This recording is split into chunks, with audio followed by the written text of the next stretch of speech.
halo semuanya. Semoga dalam keadaan sehat selalu. Di sini Akbar. Saya akan menjelaskan sedikit tentang proyek yang sudah saya kerjakan, yaitu modeling machine learning untuk memprediksi potensi terserang penyakit stroke. Pertama, mungkin saya akan menjelaskan sedikit tentang latar belakangnya. Stroke adalah kondisi yang terjadi ketika pasokan darah ke otak mengalami gangguan akibat penyumbatan atau pecahnya pembuluh darah. Nah, dengan tanpa pasokan darah, otak tidak akan mendapatkan asupan oksigen dan nutrisi sehingga sel-sel pada bagian area otak akan mati. Nah, stroke sendiri ini adalah kondisi gawat darurat yang dimana perlu ditangani dengan cepat karena sel otak dapat mati hanya dalam hitungan menit. Nah, tindakan penanganan yang cepat dan tepat dapat meminimalkan tingkat kerusakan otak dan mencegah kemungkinan munculnya komplikasi.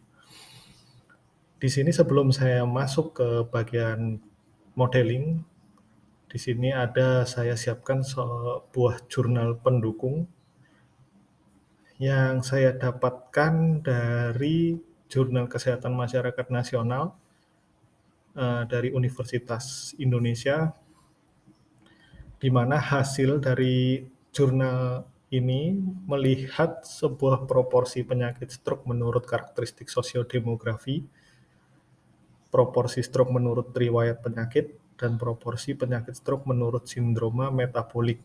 Mungkin hal-hal medis seperti itu mungkin saya tidak akan bisa menjelaskan terlalu banyak, tapi di sini saya sudah paparkan hasil-hasilnya, di mana contoh saja riwayat penyakit migrain untuk kategori penyakit stroke yang itu didapatkan sekitar 4% dari jurnal yang saya kutip.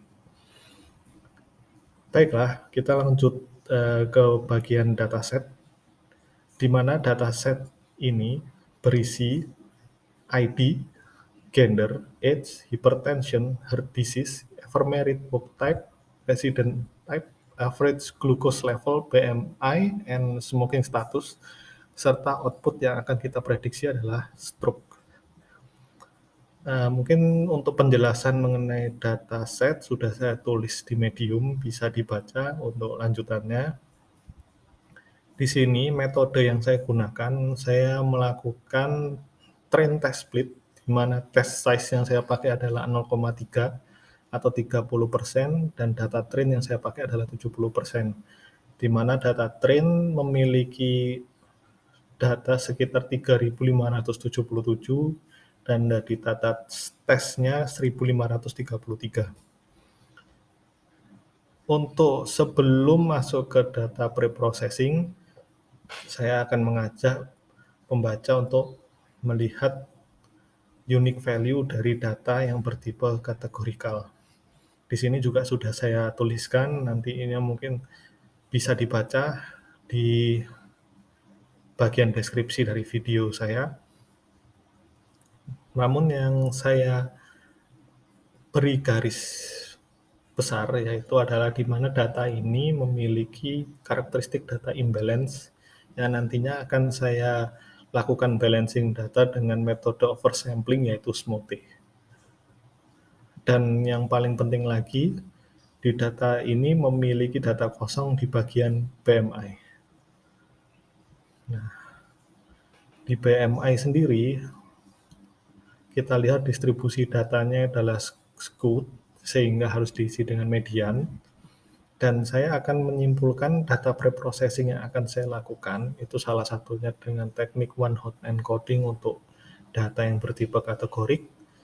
Lalu saya akan menghapus satu baris data yang memiliki gender other, dan kolom BMI akan saya imputasi dengan mengisi dengan median dari kolom BMI tersebut, dan dilakukan normalisasi dengan metode standard scalar. Metode yang saya gunakan untuk modeling machine learning ini ada 5, yaitu Kenneck-Burst Classifier, Decision Tree, Random Forest, dan Support Vector Machine, serta ADAPUS. Di sini saya juga memberi suatu gambaran mengenai metode yang saya pakai, dan ini metode yang saya pakai ada di course Intro Machine Learning di Pacman Academy. Saya akan skip bagian ini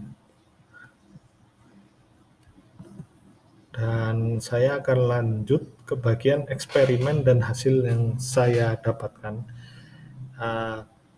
Data yang tadi, yaitu setelah dilakukan pre-processing, akan berbentuk seperti ini, di mana angka-angka ini sudah dinormalisasi dengan standard scalar.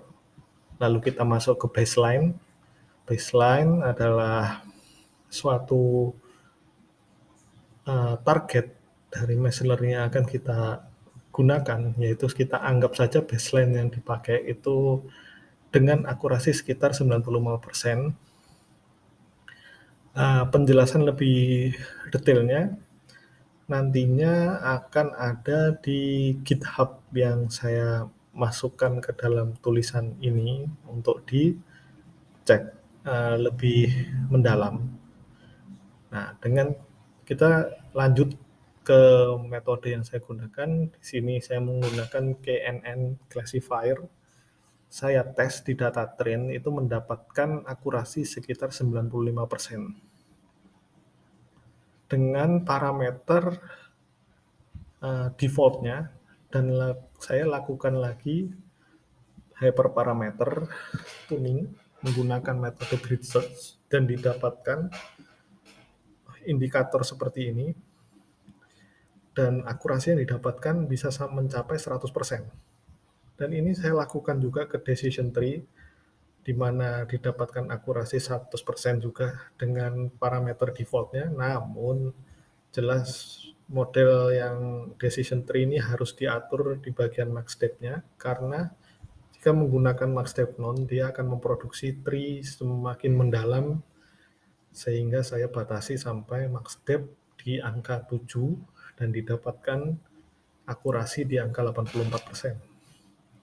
Dan di random forest itu sama, saya juga atur max depth dan max feature-nya. Di sini didapatkan lebih baik, yaitu di angka akurasi 0,87%, serta untuk support vektor mesin di angka 90%. Dan yang terakhir dengan metode ensemble menggunakan AdaBoost, itu di angka akurasi 0,84 atau 84%. Itu sebelum dilakukan tuning hyperparameter dan didapatkan base param setelah melakukan tuning hyperparameter di angka 87%. Nah, dari pemodelan yang saya lakukan di data train tersebut, saya lakukan sanity check dengan data test, dan didapatkan bahwa model k-nearest neighbor itu mendapatkan akurasi yang paling baik dari model-model lainnya. Sehingga saya lebih mempertimbangkan menggunakan metode k-nearest neighbor ini, karena di k-nearest neighbor, selain saya mempertimbangkan bisnis metrik yang saya pakai di akurasi saja yang mendapatkan 88%, saya juga mempertimbangkan menggunakan precision. Kenapa precision? Karena hal yang ingin diminimalisir adalah kesalahan prediksi, di mana ketika seharusnya pasien tidak diprediksi stroke, malah diprediksi stroke atau false positif. Nah, ada dua model yang saya pertimbangkan, yaitu SVC dan k-nearest neighbor, yang masing-masing menghasilkan akurasi di angka 0,85 dibanding 0,88 dan precision dibanding 0,92 dibanding 0,91. Sehingga akhirnya saya lebih mempertimbangkan menggunakan metode k-nearest neighbor. Nah, namun untuk future research, karena data yang saya pakai adalah data yang saya dapat dari Kaggle, future research yang saya beri masukan akan lebih baik lagi untuk machine learning ini jika ditambah profiling pasien yang lebih kompleks dengan profil pasien menurut karakteristik sosiodemografi, riwayat penyakit, dan sindroma metabolik. Untuk yang terakhir, referensi dan link akan saya cantumkan di sini. Mungkin jika ingin melihat profil saya bisa menuju di LinkedIn di sini, dan jika ingin melihat Jupyter Notebook yang saya pakai untuk modeling juga bisa diakses di sini.